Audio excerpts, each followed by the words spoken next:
Welcome to This Day in His Story, created by American Heritage Worldwide. A reminder that every day holds something new to learn. Did you know that the Statue of Liberty welcomed a little sister across the Atlantic Ocean on June 30th, 2021, as a symbolic reminder of the friendship between two nations? Learn how the smaller replica of the Statue of Liberty sailed from France to New York and was unveiled on Ellis Island with the original Lady Liberty towering over it in the background. Discover that Lady Liberty has greeted millions of immigrants arriving by sea and remains one of the world's most recognized symbols of hope and opportunity, still facing east toward France, with her torch raised as a peaceful beacon, lighting the way for generations to come.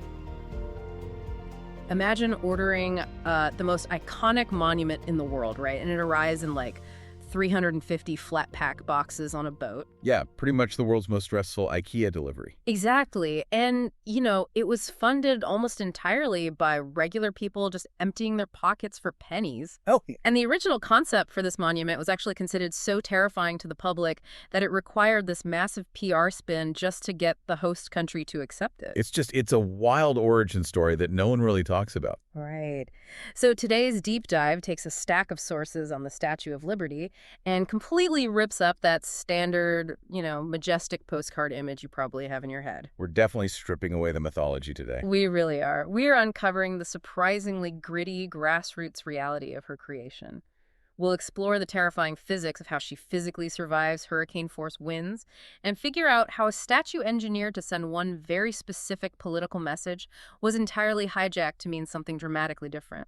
It's a narrative that completely rewrites how grand things are built. I mean, you usually picture an emperor snapping his fingers and thousands of tons of stone rising from the earth by royal decree. Right, like the pyramids or something? Exactly. But the story of the Statue of Liberty is really the story of how an idea survives against all logistical and financial odds, entirely driven by the sheer will of the public. So, to trace that survival, the sources actually point us to a very recent event first, which perfectly mirrors the statue's origins. In June 2021, Lady Liberty's little sister boarded a ship from France headed for New York City. Yeah, the little sister. Which is a replica statue, right? It originated from the Museum of Arts and Crafts in Paris. It landed at the port of Newark and was unveiled at a ceremony on Ellis Island with the original 305-foot giant just looming right there in the background. It's such a great visual. And Pascal Canfavreau, he's the press counselor from the Embassy of France, he noted something really crucial during that 2021 unveiling. What did he say? He pointed out that this modern replica was the result of a joint effort by civil society, right? So historians, artists, and engineers from both countries.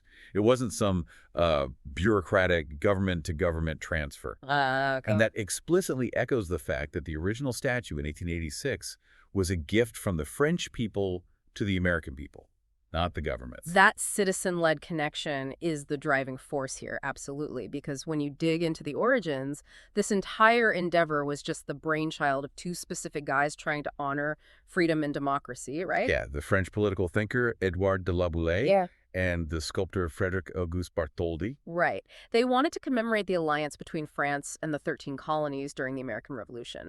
But the catch is, their original concept was incredibly controversial. Very. I mean, we view the word liberty through a very sanitized, universally positive lens today. Sure, of course we do. But in the 19th century, especially coming from France, erecting a colossal giant dedicated to liberty carried some really dark, visceral baggage for the American public. Because they were terrified, it was a monument to violence.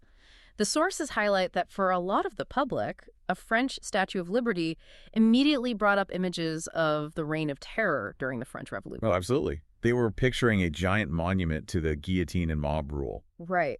So La Boulaye and Bartholdi realize they have this potentially intimidating colossus on their hands. How do you take a giant associated with bloody revolution and rebrand it so that a foreign country actually wants it in their harbor? Well, you engineer the visual language to project the exact opposite of chaos. Okay, how so? La Boulaye and Bartholdi intentionally designed the statue to project a peaceful, lawful image.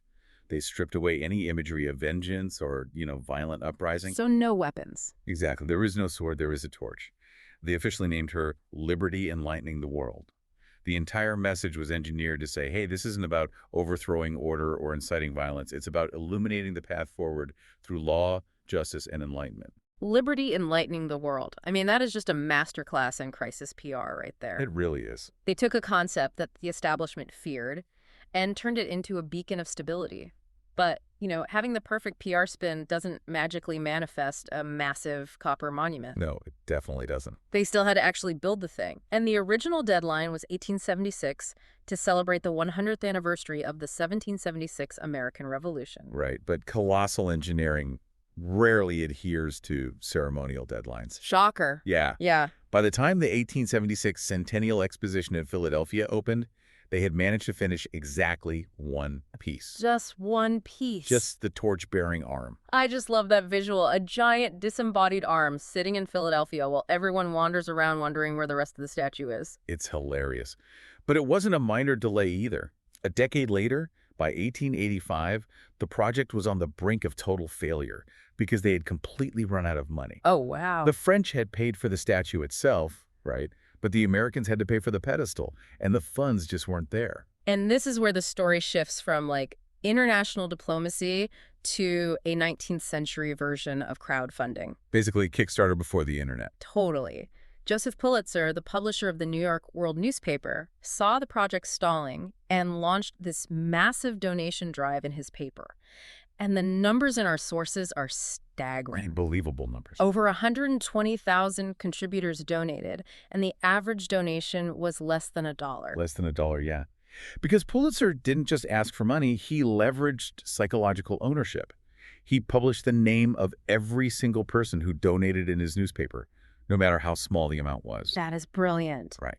Factory workers, school children, shopkeepers, they were literally giving their pennies. He democratized the construction of a global monument, creating this profound sense of ownership before the statue was even fully assembled. Which was absolutely necessary because Pulitzer had to raise that money for the pedestal in New York, so they actually had a place to put the pieces when they finally arrived. Yeah, you can't just leave it on the docks. Right. And the arrival itself is absurd. On June 19th, 1885, the statue finally reaches Bedloe's Island, which we now call Liberty Island.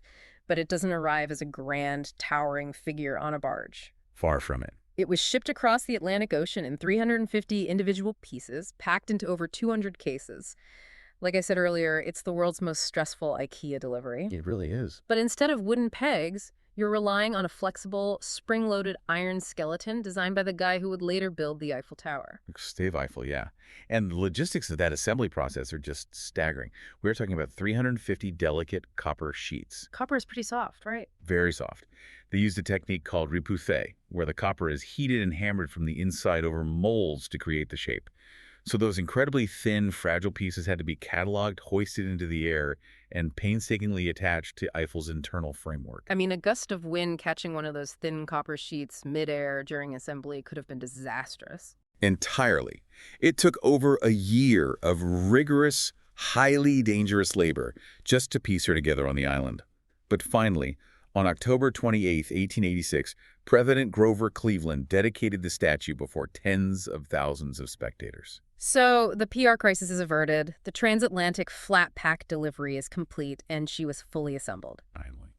But existing as a 305-foot giant sitting in the middle of a coastal harbor is a completely different challenge. The scale is hard to comprehend. From the ground to the tip of the flame, she is the equivalent of a 22-story building. Yeah, and standing at the base on Liberty Island is really the only way to grasp the sheer mass of the structure. When you're looking at it from Manhattan, the scale is super deceptive. Right. And here is where the engineering really blows my mind, because most people picture monuments as these stiff, unyielding stone structures meant to defy the elements, right? Yeah, like a solid block of marble. Exactly. But the sources point out that Lady Liberty is terrifyingly flexible. She has to be. In 50-mile-per-hour winds, the statue's body sways up to 3 inches, and the torch sways up to 6 inches. It sounds crazy, right? It does. A 22-story building swaying half a foot just sounds like an engineering disaster waiting to happen. Shouldn't something this massive be bolted down into a solid block so it doesn't move at all? Well, actually, no. If a 305-foot structure in a windy harbor were completely rigid, the stress from gale force winds would be catastrophic. Oh, really? Yeah, the metal would fatigue, it would crack, and eventually tear itself apart. Eiffel's genius was realizing that the statue had to act as a living skyscraper. Wait, how does that actually work mechanically? How do you attach a delicate copper skin to an iron skeleton without it tearing when the wind blows? It's all about how they connect. Instead of rigidly bolting the copper skin directly to a solid core, Eiffel designed a network of flexible iron straps that are often referred to as saddles. Saddles, okay. Yeah, and these saddles act like a suspension system. They hold the copper skin to the central pylon, but allow the separate pieces to shift independently. Oh. So when the wind hits the statue, the kinetic energy is absorbed by this flexible armature. That terrifying-sounding sway is actually the exact mechanism that keeps her from snapping in half during a severe storm. The flexibility is the survival mechanism that completely changes how you look at her. She isn't just standing there stubbornly resisting the wind. She is actively moving with the environment. Exactly. She's riding the wind. And she's positioned very intentionally in that environment, too. She specifically faces east. That eastward gaze serves a twofold purpose. First, she is looking back across the Atlantic toward her birthplace in France, acknowledging the alliance that sparked her creation. Right. And second, she is positioned to greet incoming ships as they enter New York Harbor. But surviving those harbor conditions requires intense ongoing maintenance, doesn't it? It's not a set it and forget it situation. Not at all. She was designated a national monument in 1924 by President Calvin Coolidge, but decades of salt air, weather, and just the natural elements eventually took their toll, which led to a massive structural restoration in the 1980s. That restoration was critical, because over time, the contact between the copper skin and the iron framework caused severe galvanic corrosion. Metals reacting to each other. Right. They actually had to replace Eiffel's original iron armature with stainless steel just to keep her standing. It is a stark reminder that preserving history is an active, continuous effort. Absolutely. And, the statue also absorbs the history of whatever era she stands in. Yeah. After the September 11 attacks in 2001, the statue was closed down entirely for security reasons. I remember that. The pedestal base didn't reopen until 2004, and the statue itself remained closed to tourists until 2009. So she really is a living reflection of the country's mood and security, which brings us to probably the most profound transformation in the sources. The change in what she actually means. Yes. We established that she faces east greeting incoming ships. Well, if we look at who was actually on those ships in the late 19th and early 20th centuries, it completely altered her core identity forever. Completely. Yeah. I mean, she was originally conceived to commemorate a 100-year-old military alliance, right? Mm-hmm. And to project this lawful, peaceful vision of liberty. Right, the PR spin. But the reality of New York Harbor during that era was defined by mass migration. For millions of immigrants arriving in America through Ellis Island, the Statue of Liberty was the very first site to welcome them. She became the visual finish line to this grueling, dangerous journey, and this radical shift in her meaning was cemented by a poem. The New Colossus. Yes, written by Emma Lazarus in 1883. What I find deeply ironic is why that poem was written in the first place. Lazarus didn't just wake up one morning inspired to write an artistic tribute to the statue. No, not at all. The poem was actually commissioned for a highly practical reason, to raise money for the pedestal construction. Crowdfunding strikes again. Exactly. A monument originally designed as a geopolitical high-five for the American Revolution gets entirely hijacked by a fundraising poem. And in doing so, it permanently transforms her into the ultimate welcoming committee for the globe's huddled masses. It's incredible. The iconic lines from Lazarus are just incredibly powerful. Give me your tired, your poor, your huddled masses yearning to breathe free, the wretched refuse of your teeming shore. Send these, the homeless tempest-tossed, to me. It really hits you. And, if your ancestors came through Ellis Island and millions of people listening to this have that exact family history, this wasn't just a copper statue to them. No, not at all. Imagine reading or feeling the weight of those specific words after a harrowing journey across an ocean. To be referred to as tired, poor, the wretched refuse, and yet to have a 305-foot giant holding up a light explicitly asking for you to be sent to her. Wow. The psychological impact of that welcome is just profound. It gives me chills just thinking about it. She went from Liberty Enlightening the World as a somewhat abstract, political concept engineered to calm down fearful critics, to a deeply personal, protective figure for the most vulnerable people on Earth. And that transition wasn't dictated by Edouard de Laboulaye or Bartholdi. It was assigned to her by the people who desperately needed her to mean something else. Pulling all these threads together, the journey is just unbelievable. We started with a concept so controversial it required a massive PR spin just to ensure people wouldn't associate it with the guillotine. Right. And then that concept turned into a 350-piece flat-pack puzzle shipped across the Atlantic. It was saved from financial ruin by pennies donated by 120,000 regular citizens who just wanted their names printed in a newspaper. And it resulted in a swaying 22-story flexible copper giant that absorbs the kinetic energy of the wind while facing east. It's amazing. A monument that was originally a gift between governments, or rather a gift between the people of two nations, ultimately became the definitive symbol of welcome for global immigrants seeking a new life. If there is one crucial takeaway from this deep dive for you listening, it's that monumental achievements rarely come from top-down mandates. Whether it's the original statue in 1886 or its little sister crossing the ocean in 2021, history is built through the joint efforts, the pennies, and the stubborn persistence of ordinary people and civil society. History is built from the ground up, and the meaning of that history is constantly being rewritten by the people who inherit it. That leaves me with one final provocative thought for you to ponder.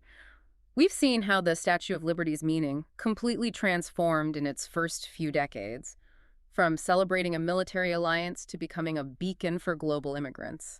Right. As the world continues to change, and the very nature of freedom, migration, and democracy evolves, what might Liberty Enlightening the World symbolize 100 years from now? Will future generations look at this swaying copper giant holding a torch and see a completely new meaning? Well, her meaning is as flexible as the copper she is made of. Sometimes the most enduring monuments aren't the ones carved from solid rock by an emperor. They're the ones that arrive in hundreds of flat-pack boxes, sway in the wind without breaking, and let the people decide what they truly mean. Thanks for joining us on this deep dive. Thank you for joining us for this day in His story. May the lessons of yesterday inspire you to see God's hand today and to play your part in His story now. For more faith-based learning, visit ahsworldwide.org, the homeschool for faith and family.